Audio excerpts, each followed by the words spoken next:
Hello again, this is Dr. Vaibhav. So today we will be discussing bony lesions, how to describe bony lesions in your final FRCR 2B exam, especially in the shorts component of examination. This section is also going to help you as far as your FRCR 2B Viva is concerned, because there also you will get, sometimes you might get a case of bony lesion, radiograph followed by CT and MRI and then bone scan. So this will help you to mention each and every point about the bony lesion, not to miss out important things and secure clear pass and excellent in at least in the observation part of the FRCR 2B Viva component. So we'll move forward. So idea behind this topic is to provide you model answer for all the bony lesions, reduce the time as you just need to copy paste it from the for the next bony lesion. You might get a few lesions, at least 3-4 lesions. So once you type the model answer for the next one, next 2-3 ones, you just need to copy paste and fill in the blanks, helping you to get extra time for rest of the shots, get maximum marks 4 out of 5 or 5 out of 5 if your diagnosis is correct.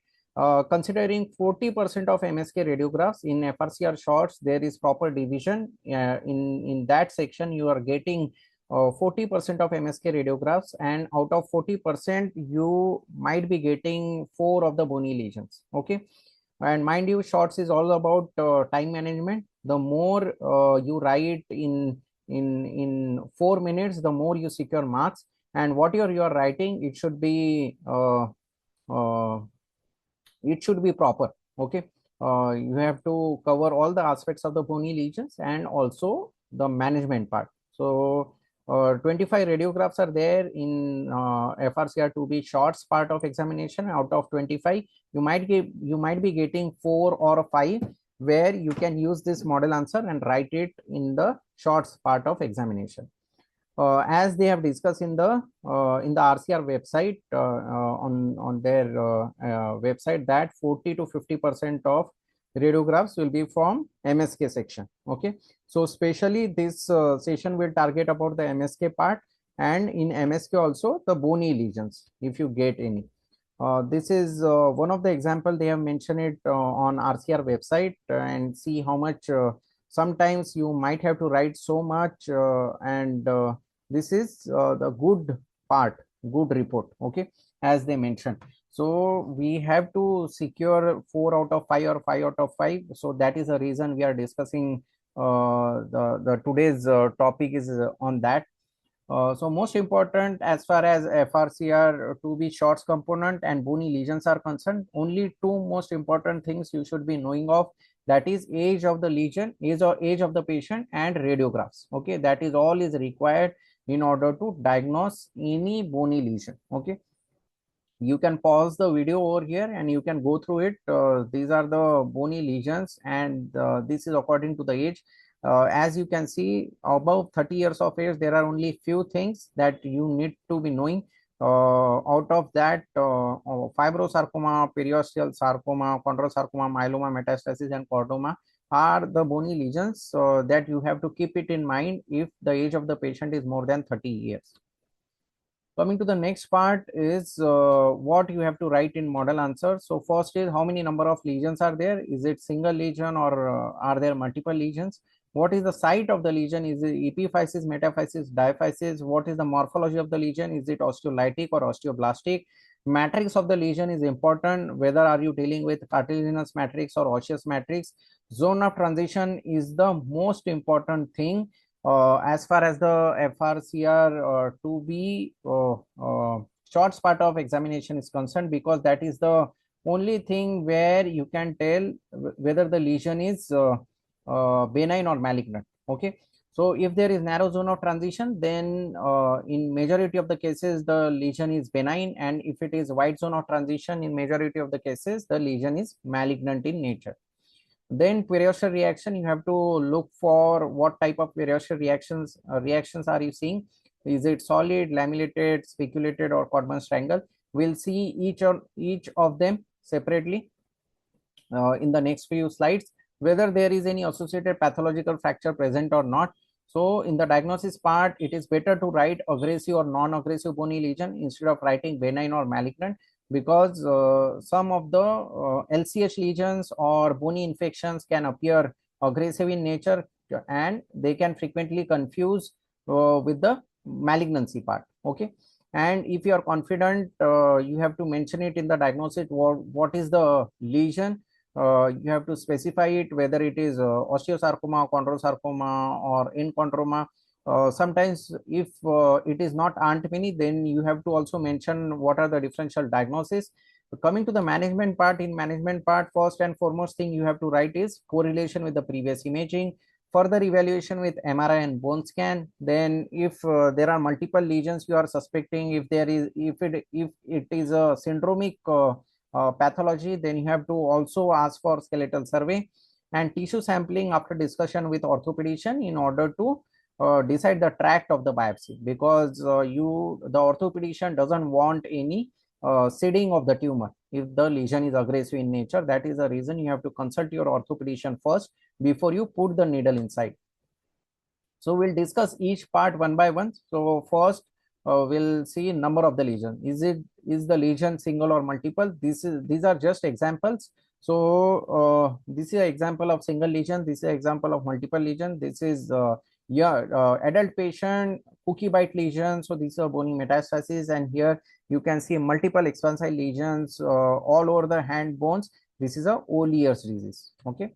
Then coming to site, which site of the bone is affected? Is it epiphysis, metaphysis, or diaphysis? So epiphysis is the part of the bone at the ends. Okay, this is epiphysis. This is epiphysis. Coming to the metaphysis, what is metaphysis? Metaphysis is a widened part of the bone. Okay, just near the end. So these are the metaphysis of the bones, and the middle part is the diaphysis, that is bony shaft. Okay, so the lesions differ. Some of the lesions are only limited to epiphysis, some of the lesions are only limited to metaphysis, and others are only to diaphysis. So coming to the epiphyseal lesion, if the patient is of young age group, less than 30 years, then you are looking for chondroblastoma or infection. If the patient is after more than 30 years of age, then epiphyseal lesion most commonly is giant cell tumor. In older patients, you also have to keep it in mind that you have to write it in the differential diagnosis. You might be seeing a large geode.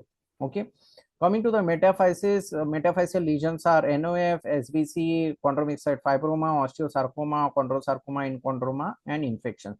Diphyseal lesions are also very few.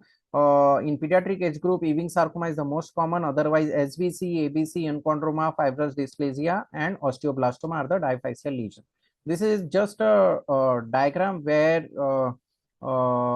effort has been made. I think I have taken it from radiology assistant. So in less than 30 years, more than 30 years, based on the location and the site of the bony lesions are classified after 30 years of age. The epiphyseal lesions are very few. Giant cell tumor, infection, or geode. Coming to the metaphyseal lesions are enchondroma, chondrosarcoma, metastasis, myeloma, HPT, and diphyseal lesions are metastasis, myeloma, and lymphoma.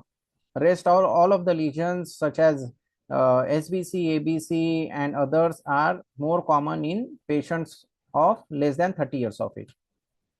Coming to the next part, what is morphology of the bony lesion? Is it osteolytic or osteoblastic? So coming to the morphology, osteolytic lesions are of two types, well-defined and ill-defined. Osteoblastic lesion, if the bone density has increased, then you call it as osteoblastic lesion. Coming to the osteolytic, if you are able to see the margin of the lesion very well, and the margin of the lesion is well defined, then you have to label it as well defined osteolytic lesion. If margin of the lesion is ill defined, then you have to think of DDs, which are for ill defined osteolytic lesions. Coming to the what are the examples of well defined, ill defined, and sclerotic bony lesions? So you can pause these slides, and according to the age, the bony lesions are categorized into different parts. Only thing you need to remember is that after 40 years of age, metastasis, myeloma are more common. Okay, in well defined, ill defined, and sclerotic lesions. Okay.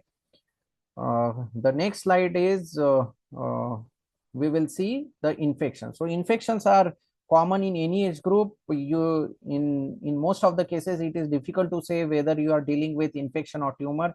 So you have to always keep it in mind. If we are getting a case, if you are thinking of infection, you always have to put tumor in a differential diagnosis and vice versa.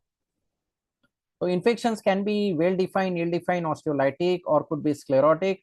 LCH and infections are differential diagnosis of almost any bony lesions less than 30 years of age.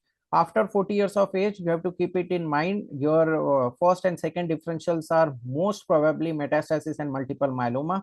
And metastasis and multiple myeloma are also differential diagnosis for well-defined lytic lesion in a patient after 40 years of age.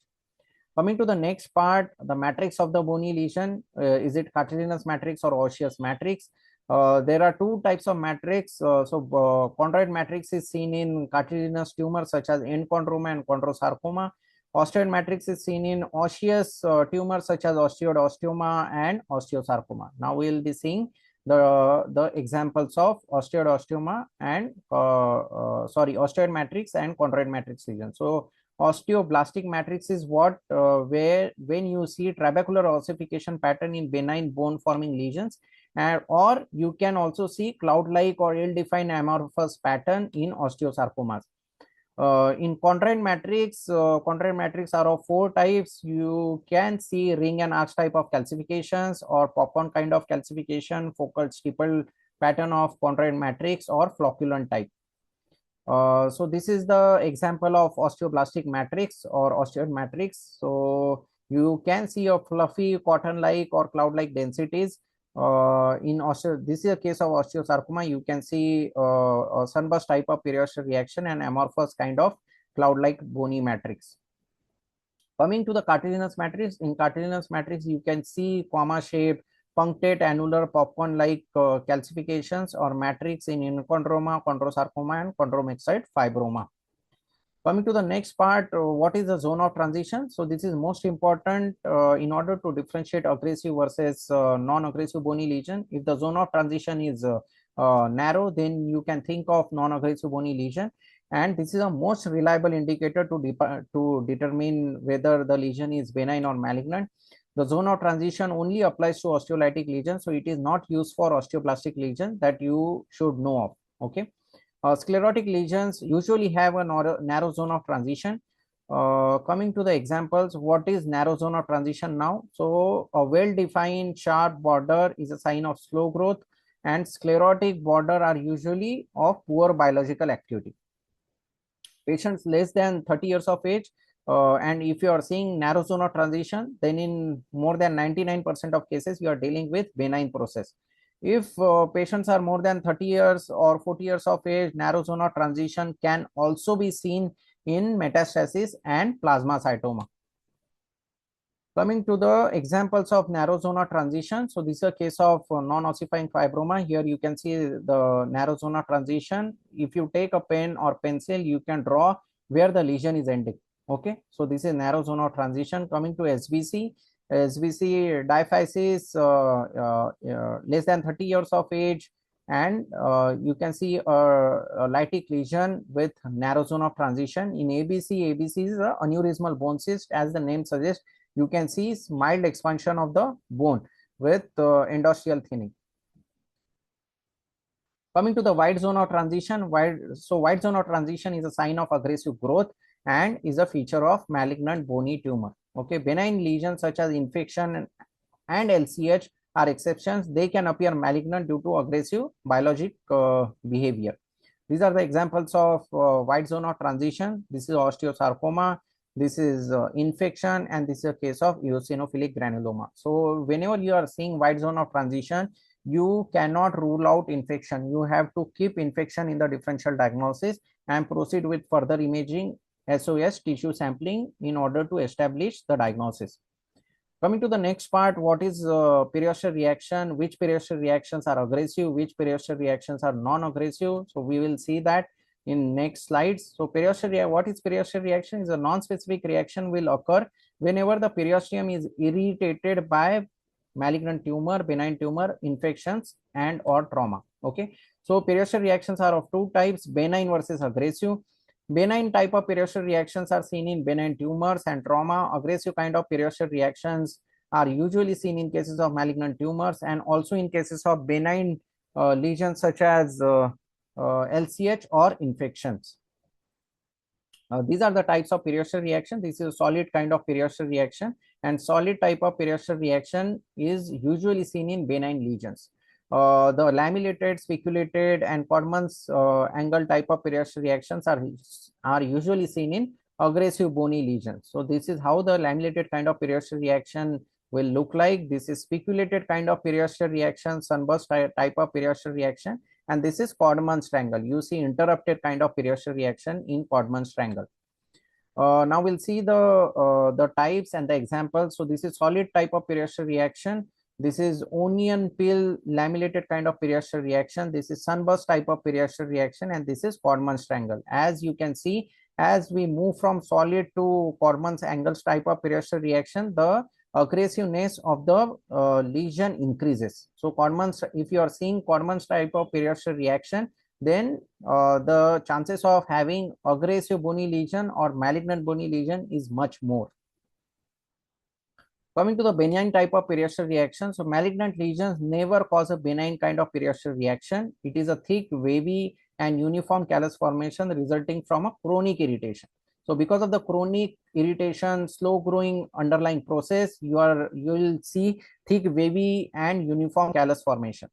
In benign and slow growing lesion, periosteum has time to lay down thick new bone and remodel it into a more normal appearing cortex.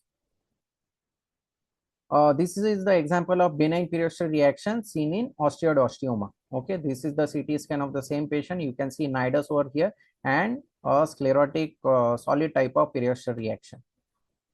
Coming to the aggressive kind of periosteal reaction, the type of periostitis is multi-layered, lamellated, or demonstrate bone formation perpendicular to the cortical bone. It may be spiculated or interrupted. Sometimes there is a Codman's triangle formation. A Codman's triangle refers to an elevation of periosteum away from the cortex, forming an angle where the elevated periosteum and bone come together. We have seen the examples. So this is a case of osteosarcoma where you can see Codman's type of periosteal reaction. This is a case of Ewing sarcoma where you see lamellated interrupted kind of periosteal reaction. And this is a case of infection where you can see lamellated type of periosteal reaction. So as we discussed, benign periosteal reactions could be examples of benign periosteal reaction could be solid. Aggressive or malignant type of periosteal reaction could be lamellated, onion peel, sunburst, or Codman's triangle. So sometimes if you are seeing benign bony lesions, in most of the cases you will not see any periosteal reaction in such cases, such as non-ossifying fibroma or fibrous cortical defect. Solid type of periosteal reaction is seen. So this is solid type of periosteal reaction, usually seen in cases of osteoid osteoma or slow growing process or growing bony lesions. Aggressive type of periosteal reaction, this is a lamellated onion peel lamellated kind of periosteal reaction. Then coming to sunburst type of periosteal reaction, as you can see over this region, you can see bony spicules arising out of the bony cortex. This is a case of osteosarcoma. And then Codman's triangle type of periosteal reaction usually seen in cases of osteosarcoma. Now coming to the last part of the model answer, what is there a pathological fracture present or not? You just have to mention it in the report. If there is any pathological fracture, then you have to mention it in the report. Okay. If pathological fracture present or not is not a useful sign to differentiate benign versus malignant bony lesions. Complete destruction may be seen in high-grade malignant lesions and locally aggressive benign lesions such as LCH or osteomyelitis. Okay. This is the case of pathological fracture, as you can see over medial aspect. This is a case, and this is a case of fibrous dysplasia without pathological fracture. Okay, this is SBC with pathological fracture. Coming to the diagnosis, in diagnosis, it is better to write aggressive versus non-aggressive bony lesion instead of going for benign versus malignant. If you are very sure, then you can always write malignant aggressive bony lesion. and mention the diagnosis. Okay, if you are not confirmed with the diagnosis, then you have to mention the differential diagnosis. Coming to the management part, in management part, like we discussed, the first and foremost thing you have to mention it in the report is correlation with the previous imaging, further evaluation with MR and bone scan, skeletal survey if you are suspecting any syndromic bony lesions, and tissue sampling after discussion with orthopedician in order to decide the tract of the biopsy. Thank you guys. This is the end, and I will be uploading this session on FRCR Shorts YouTube channel shortly. Maybe after this, we'll try to discuss respiratory system, or let's see. You can suggest me, you can write it in the comment section which next system you want, and any particular topics you want to cover it in a short part of examination. Thank you guys.